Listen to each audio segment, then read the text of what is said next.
I'm pretty sure that every artist will recognize this. This is a cradled board for painting on. Now, this one's been painted white with acrylic because I use it for watercolor so I can tape my watercolor paper down, and this will fit into my easels more easily.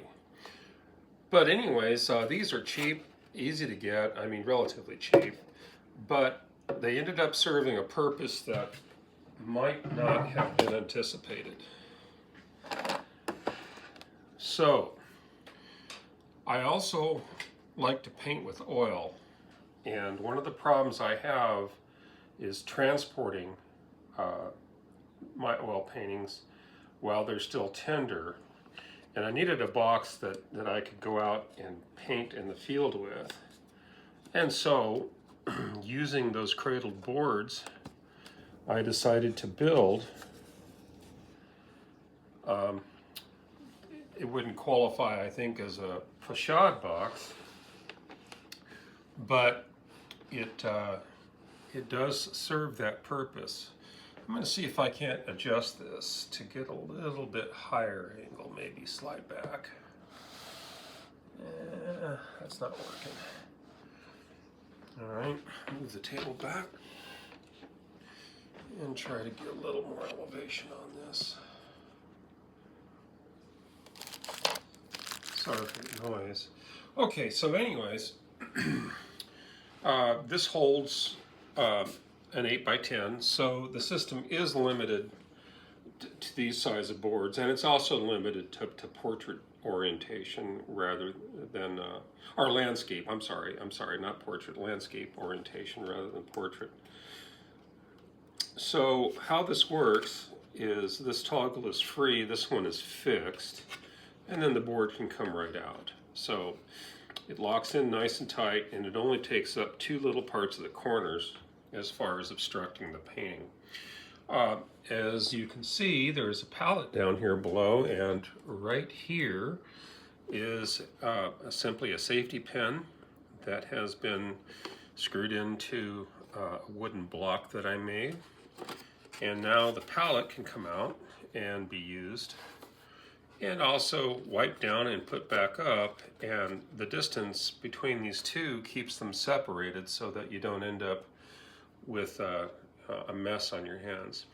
The hinge is a spring-loaded ball, so it creates tension on this portion of the hinge, so where you set it is where you get it.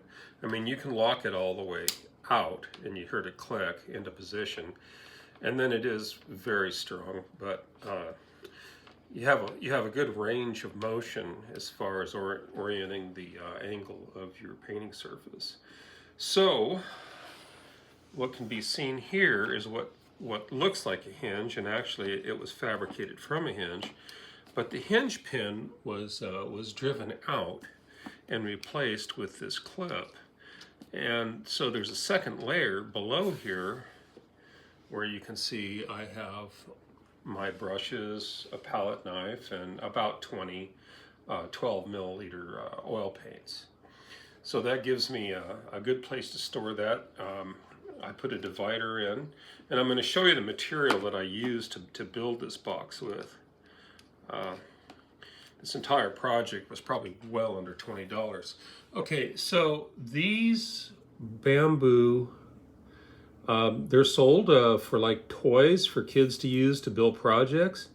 They're good quality bamboo, and they can be secured easily with nothing more than Elmer's glue. So that's how I built all of the little partitions and blocks and whatnot in this system. And then, so when you want to close it up, these are just a couple of leather scraps. I put screws in and left a gap in the screws so the leather could pinch in. And then the hinges, I'll try to hold these so you can see them. These hinges they came in a set of 6 for like $5 at Hobby Lobby. So there's a double set of hinges that separates the 3 panels. So this gives me the versatility to take it into the field. I suppose if you wanted to get fancy, You could put a mount on the bottom, a 1/4 by 20 mount for a typical camera tripod. But mostly what I do is I just want to go sit down at a park bench that has a table, like a picnic table, or I'll take a small collapsible table with me to paint. So that's the project that I did, and if you got any questions, ask in the comments. Very easy to make and very affordable. Have a good day, YouTube.